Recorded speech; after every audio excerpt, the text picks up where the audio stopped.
everyone, this is me again, Miss J, another day, another vlog. For today's video nga po, pinagbantay nga po ako ulit ng babuyan dahil umalis sila mama. Opo, nagbabantay po ako niyan.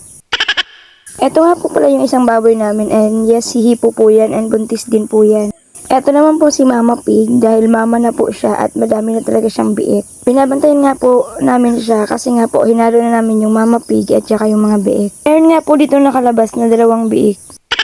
And as you can see nga po, opo, may dala nga po kami ditong higaan at syempre mga banig, ganun. Diyan nga po kasi natutulog yung mga biik. Hindi, joke lang. Diyan nga kasi natutulog sila mama kapag gabi.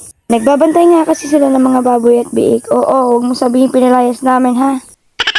By the way, yung natatanong nyo nga po, opo, mapinya po namin yan. Kaya kung bibili kayo ng pinya, PM na lang po sa akin. Aray nagnegosyo pa talaga no. Balik nga po talaga tayo sa sinasabi ko. Opo, dito nga po sila mama natutulog pero pang samantala lang po. Ayun nga po maliliit pa yung mga biik, hindi pa nga po kasi yan nag-iisang linggo. Sa susunod naman po, hindi naman po sila magbabantay na yan kasi malalakas na po yan. Opo. Bakit ba ako nagpapaliwanag? And yes, as you can see, kasama ko na naman tong batang makulit. Kunwari nga daw, vlog niya to, tingnan nyo. O diba, feel na feel niya talaga yung pagiging vlogger, no? Lumapit pa nga talaga siya sa camera. Eto nga talagang batang to, napakahilig sa camera. Kala mo nga talaga kung vlog niya talaga to, opo. Lalo na kapag nakikita kami niya nagtitiktok, ay nako, Diyos ko, hindi papayag na hindi siya kasama. Pag naiwan mo naman yung cellphone mong nakabukas, ay nako talaga namang magbibideo yan mag-isa. Sige na, ikaw na, vlog mo na to. Banda dito nga, may dala-dala yung pamangkin ko ng mangga, kaya sabi niya, balatan ko daw. Waiting na naman tong isang to. Oo na, sige na, maghintay ka at ibibigay ko rin to sa'yo. By the way, para hindi nga kayo malito, ito nga batang makulit na to, nakasama ko lagi sa video.